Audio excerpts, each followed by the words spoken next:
ناصر کے پپوٹوں کو جنبش ہوئی اور اس نے آہستہ آہستہ آنکھیں کھول دیں۔ بستر کے ارد گرد اماں ابا کھڑے تھے۔ اس نے اٹھنے کی کوشش کی مگر ناکام رہا۔ اسے تیز بخار چڑھا تھا، اگرچہ اس کی شدت کم ہو چکی تھی مگر جسم سے جان ندارت تھی۔ ماسٹر عبداللہ نے اسے لیٹے رہنے کا اشارہ کیا۔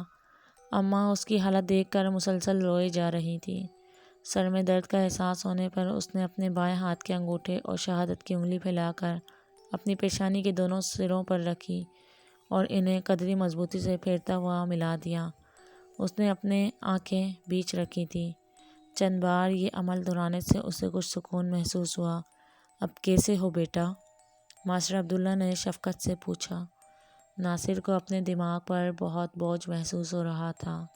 اس کی بند آنکھوں کے سامنے ابھی تک وہی ڈراؤنا واقعہ گھوم رہا تھا۔ ماسٹر عبداللہ کی آواز سن کر وہ خیالات کی دنیا سے باہر نکل آیا۔ میں ٹھیک ہوں ابا جان، اس نے آہستگی سے کہا۔ اسے بے حد شرمندگی محسوس ہو رہی تھی کہ وہ اماں کے منع کرنے کے باوجود لال حویلی کی طرف کیوں گیا، اس لیے اب وہ ان سے مسلسل نظریں چرا رہا تھا۔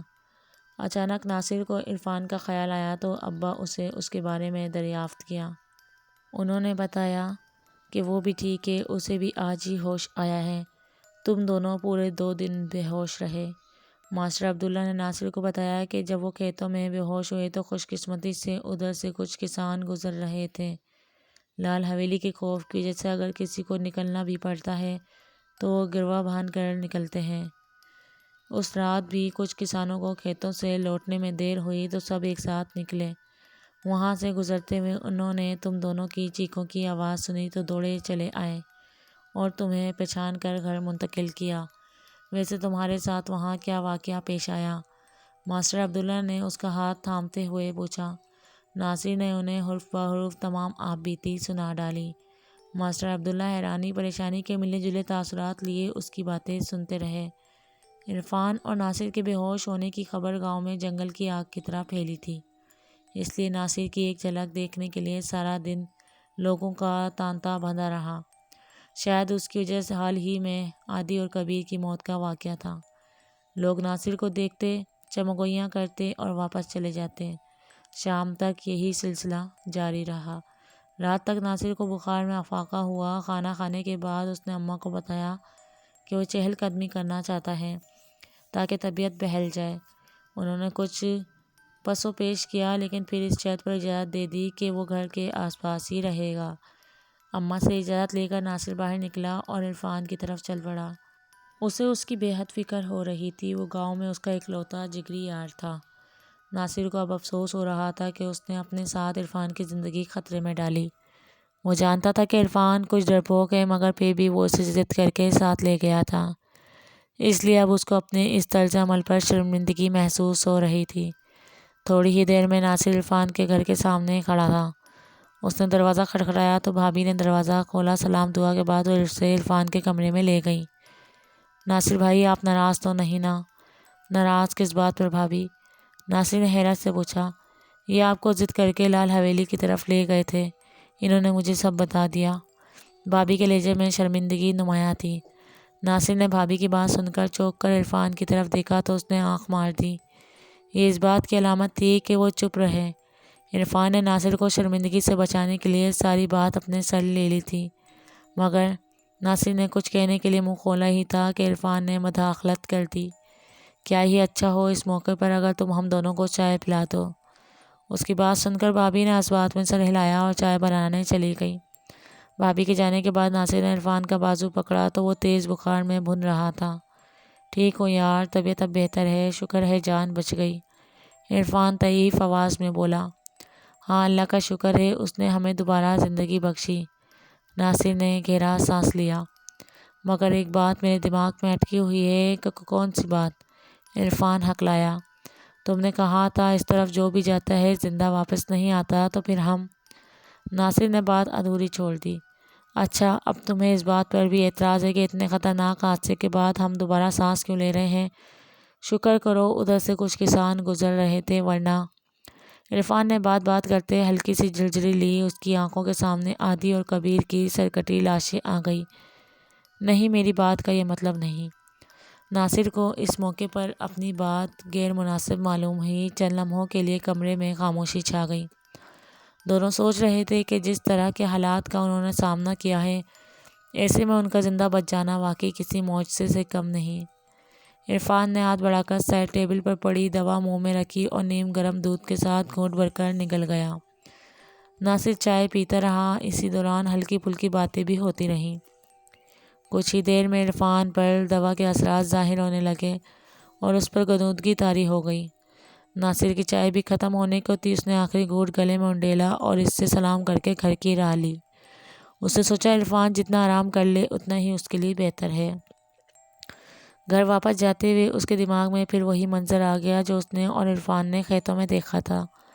اسے یقین نہیں آ رہا تھا کہ گاؤں میں مشہور پراسرار کہانیاں واقعی سچ ہیں، لیکن اس کی جھلک وہ اپنی آنکھوں سے دیکھ چکا تھا۔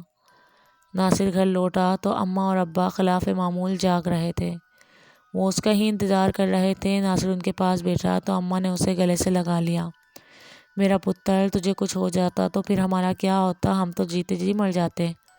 اماں نے اس کا ماتھا چومتے ہوئے کہا۔ اس کی آنکھوں میں آنسو تھے۔ مجھے کچھ نہیں ہوا اماں، میں ٹھیک ہوں، آپ پریشان نہ ہوں۔ ناصر نے اماں کے ہاتھ پر بوسہ دیا اور اس نے اماں کو دبانا شروع کر دیا تاکہ وہ سو جائیں، لیکن آج نیند ان کی آنکھوں میں کوسوں دور تھی۔ پتہ ہے پتر، میں تمہیں کیوں لال حویلی کی طرف جانے سے منع کر رہی تھی؟ اماں کے سوال پر ناصر چونک اٹھا اور نفی میں سر ہلا دیا۔ جس بھوت کو تو نے وہاں دیکھا تھا پتر، تجھے پتہ ہے وہ کس کا تھا؟ اماں کے دوسرے سوال پر بھی ناصر نے نفی میں سر ہلا دیا۔ وہ چودرانی سکینہ تھی، چودرانی شمشیر کی بیوی۔ اماں نے اس کی طرف دیکھتے ہوئے کہا۔ کیا چھوٹی چودرانی؟ ناصر کو ایسا لگا جیسے کسی نے اس پر 1000 واٹ کا کرنٹ چھوڑ دیا ہو۔ جی پتر، چھوٹی چودرانی، چودرانی چودھری شمشیر کی بیوی سکینہ، تو جانتا ہے وہ میری بچپن کی سہیلی تھی۔ وہ تم سے بہت پیار کرتی تھی۔ اس کے بھوت نے شاید اسی لیے تمہیں زندہ چھوڑ دیا۔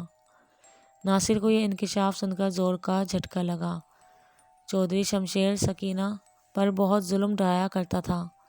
وہ اسے بالکل پسند نہیں کرتا تھا، حالانکہ وہ بے حد صابر، شاکر اور نیک سیرت عورت تھی، لیکن چودھری شمشیر کو اس کی بالکل پرواہ نہیں تھی۔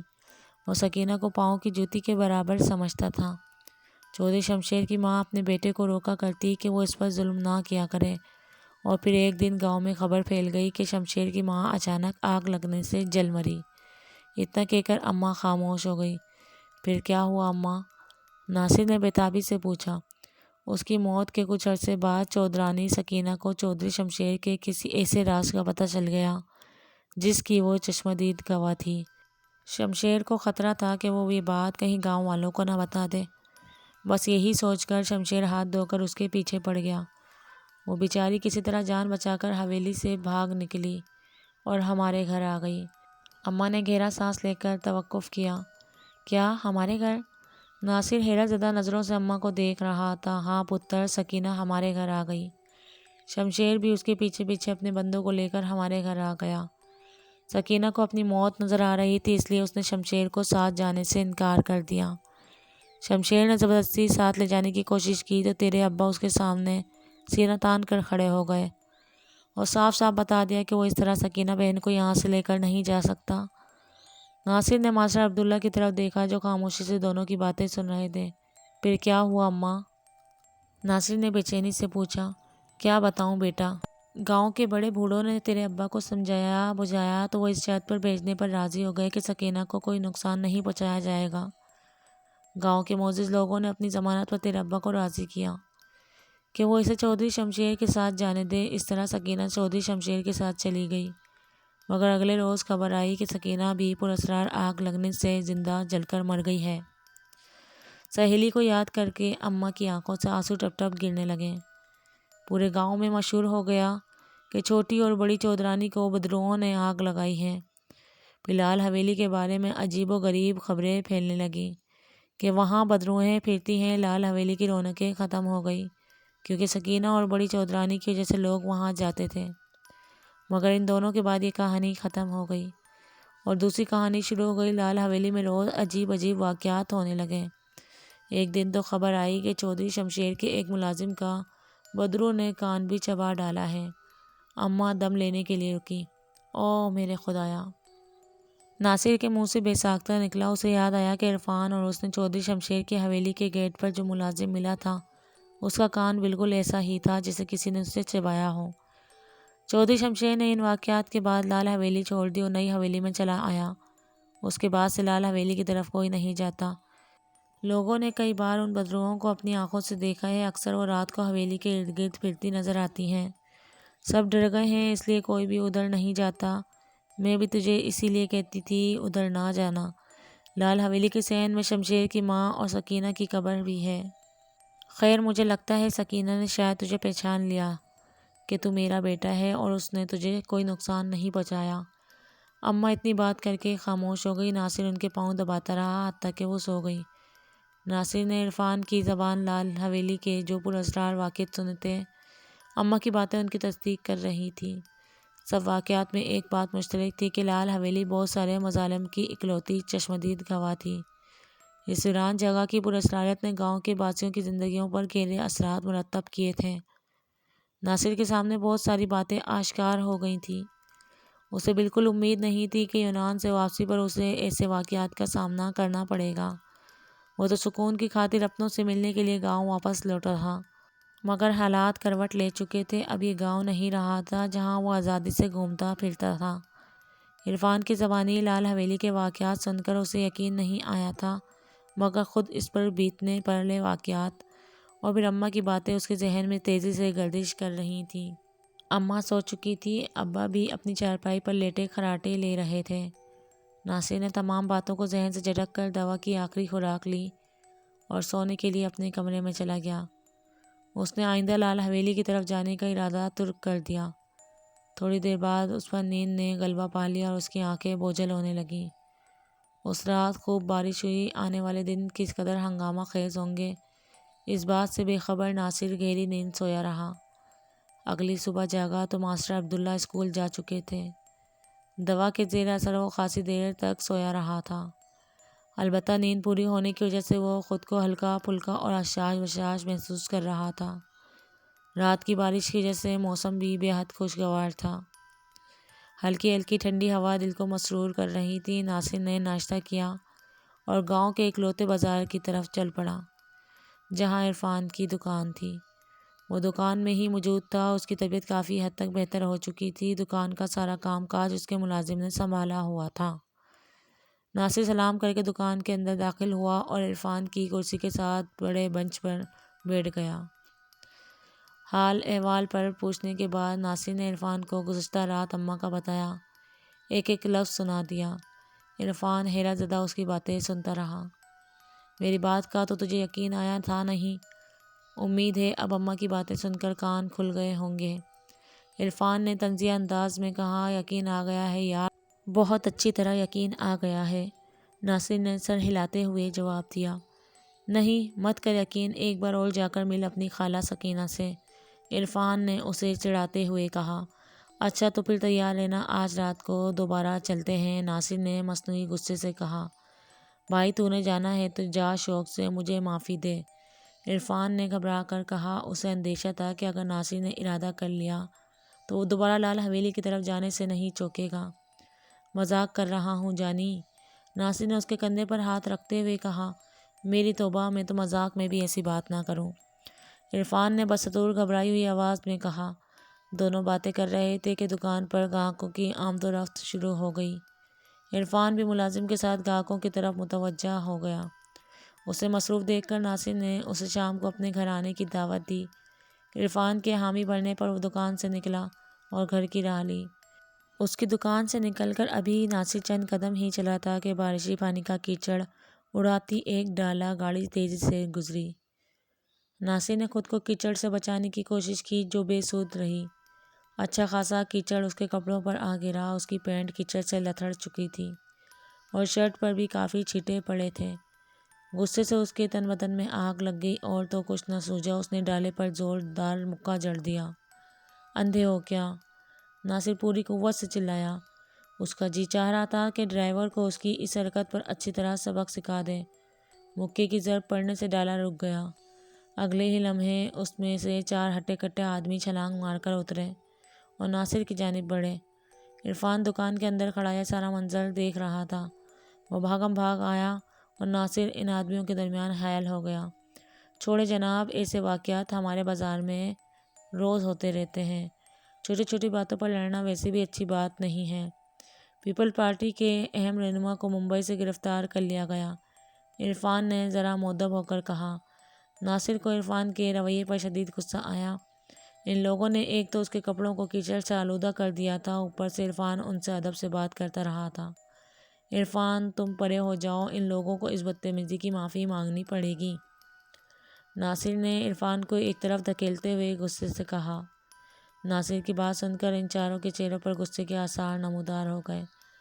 ناصر بھی پوری طرح لڑنے بھڑنے کے لیے تیار تھا۔ وہ چاروں اس کی جانب ایک بار پھر بڑھنے لگے۔ رکو! فضا میں ایک رعب دار آواز گونجی۔ آواز سن کر چاروں آدمی پیچھے مڑ کر ڈالے کی فرنٹ سیٹ کی طرف دیکھنے لگے۔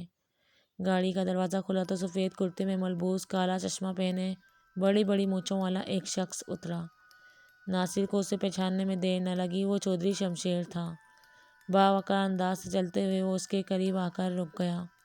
چودھری شمشیر کی نظریں اس کے چہرے پر جمی تھیں۔ اس نے اپنا چشمہ اتار دیا۔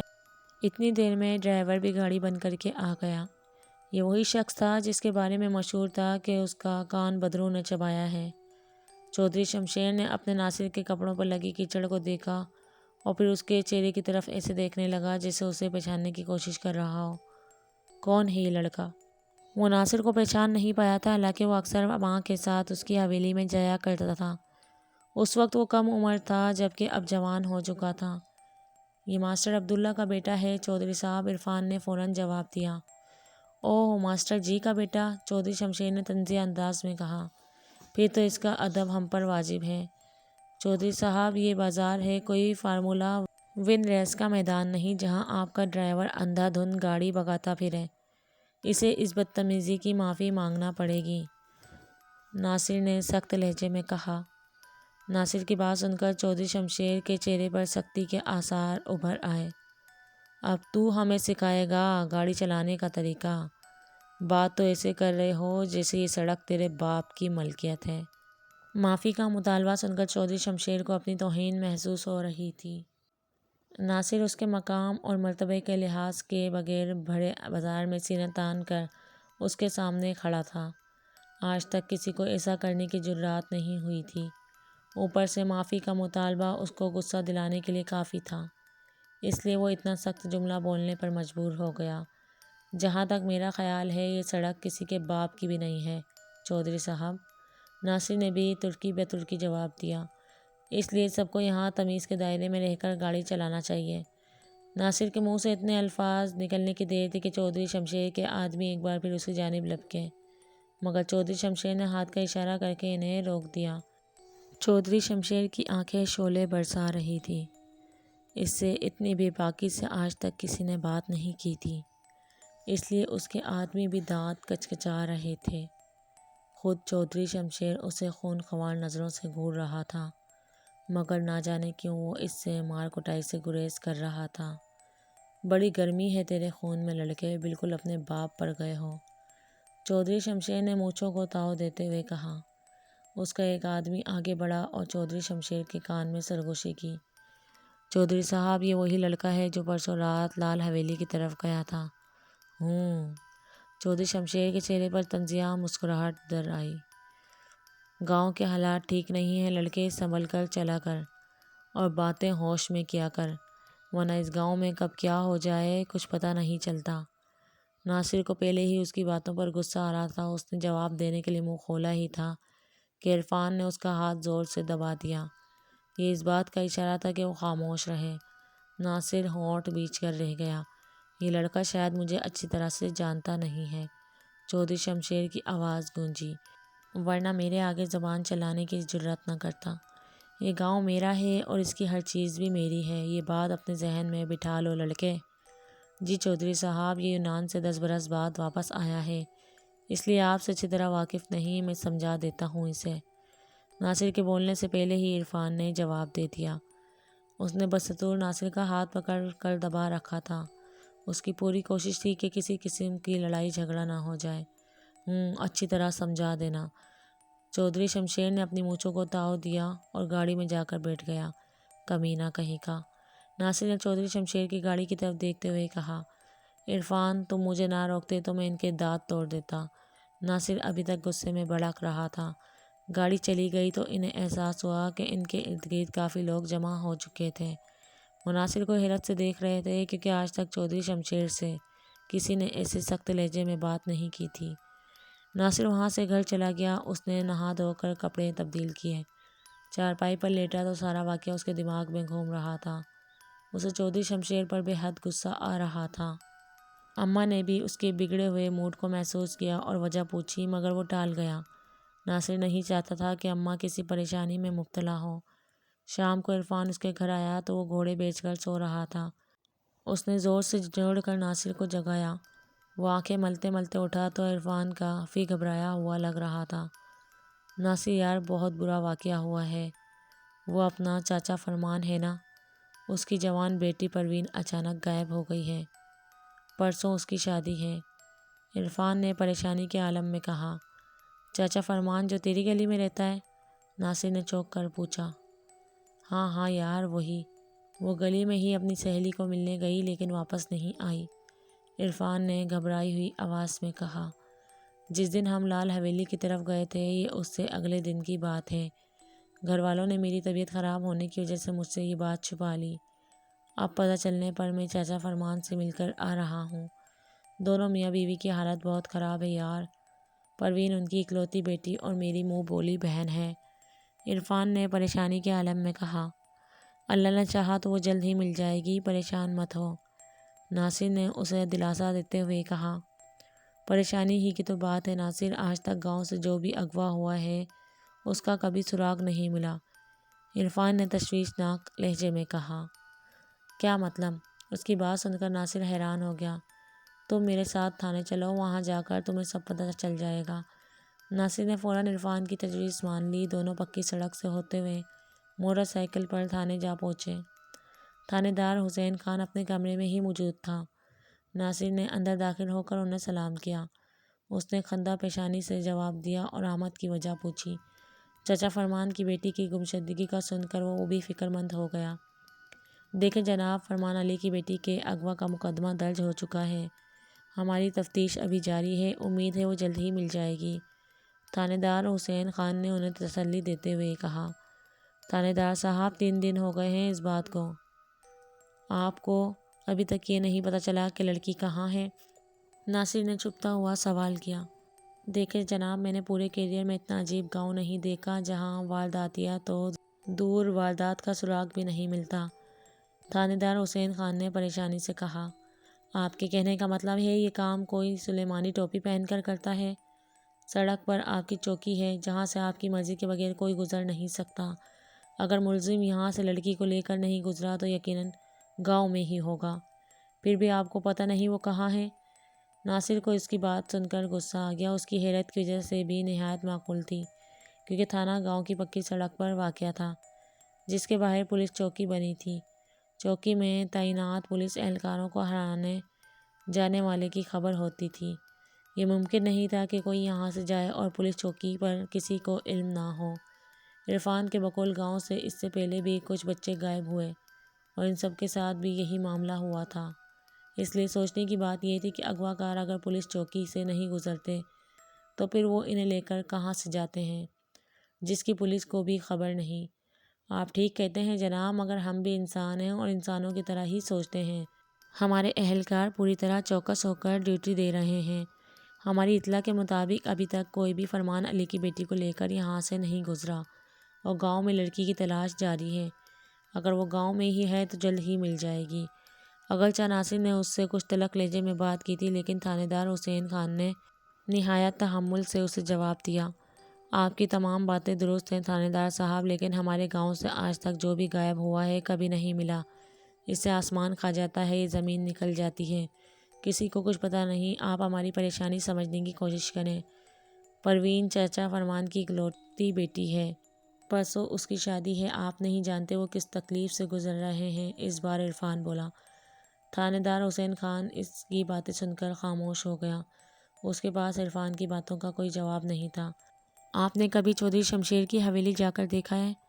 ناصر کے اس اچانک سوال سے تھانے دار حسین خان اور عرفان دونوں ہی چونک پڑے۔ ناصر نے بلا سوچے سمجھے ہی اس کا نام لے لیا تھا، حالانکہ اپنے سوال کے بعد وہ خود سوچ میں پڑ گیا کہ اس نے کس بنیاد پر چودھری شمشیر کا نام لیا ہے۔ تھانے میں بھی چودھری شمشیر ہی تمہارے اعصاب پر سوار ہے؟ عرفان نے اس کے کان پر سرگوشی کی۔ چودھری شمشیر؟ تھانے دار حسین خان نے چونک کر ناصر کی طرف دیکھا۔ جب پروین کے اغوا کی اطلاع ملی تو اس وقت میں ان کی حویلی میں ہی ان کے ساتھ موجود تھا۔ اس کا اس واردات سے کیا تعلق؟ وہ میرے کہنے کا مطلب تھا کہ آپ تفتیش میں ان سے بھی مدد لیا کریں، ناصر نے گڑبڑا کر کہا۔ اس واقعے کے ہر پہلو سے تفتیش جاری ہے جناب۔ قانون کے ہاتھ بہت لمبے ہوتے ہیں، مجرم جو کوئی بھی ہے بچ نہیں پائے گا۔ ناصر اور عرفان کو یہاں مزید ٹھہرنا مناسب محسوس نہ ہوا۔ انہوں نے تھانے دار سے مصافحہ کیا اور واپس جانے کے لیے مڑے۔ عین اسی لمحے تھانے کے صحن سے شور و غوغا بلند ہوا۔ ایک سپاہی بھاگم بھاگ کمرے میں داخل ہوا اور بولا، تھانے دار صاحب، ساتھ والے گاؤں سے 2 بچے اغوا ہو گئے ہیں، ان کے گھر والے آپ سے ملنا چاہتے ہیں۔ تھانے دار حسین خان نے دونوں ہاتھوں سے اپنا سر تھام لیا۔ عرفان اور ناصر بھی ایک دوسرے کا منہ دیکھنے لگے۔ گھر کی طرف لوٹے تو راستے میں بھی ان کا موضوع سخن یہی تھا۔ یہ تو بہت خوفناک صورتحال ہے یار ناصر، عرفان نے پریشانی سے کہا۔ تمہیں شاید معلوم نہیں، دنیا بھر میں ہر سال 12 لاکھ بچوں کی چائلڈ ٹریفکنگ کی جاتی ہے۔ 12 لاکھ؟ ناصر نے بتایا تو عرفان کے منہ سے بے ساختہ نکلا۔ جی 12 لاکھ۔ اور انسانی اسمگلنگ سے جتنی دولت کمائی جاتی ہے، اسے سن کر تمہارے ہوش اڑ جائیں گے۔ دنیا بھر میں ہر سال ہیومن ٹریفکنگ سے 40 کروڑ روپے سے زیادہ کمائے جاتے ہیں، اور ہمارے ملک کا شمار اس حوالے سے بدترین ممالک میں ہوتا ہے۔ افسوسناک بات یہ ہے کہ اندرون ملک بچوں کی اسمگلنگ کے حوالے سے کوئی قانون بھی موجود نہیں ہے۔ ناصر دم لینے کے لیے رکا۔ بلکہ ایک ہمارا ملک ہی کیا، دنیا کے تہذیب یافتہ کہلانے والے ممالک بھی اس صف میں کھڑے ہیں۔ امریکہ اور یورپ کا اس حوالے سے ریکارڈ بہت برا ہے۔ اغوا کے بعد ان بچوں کا جنسی استحصال کیا جاتا ہے، ان سے مزدوروں کا کام لیا جاتا ہے، ان کے اعضاء کی تجارت کی جاتی ہے، حتیٰ کہ دہشت گرد انہیں اپنے مذموم مقاصد کے لیے استعمال کرتے ہیں۔ عرفان نے ناصر کی بات کا کوئی جواب نہ دیا۔ اس کی آنکھوں کے سامنے چچا فرمان کی بیٹی پروین کا چہرہ گھوم رہا تھا۔ ناصر گھر لوٹا تو ایک اور تشویشناک خبر اس کی منتظر تھی۔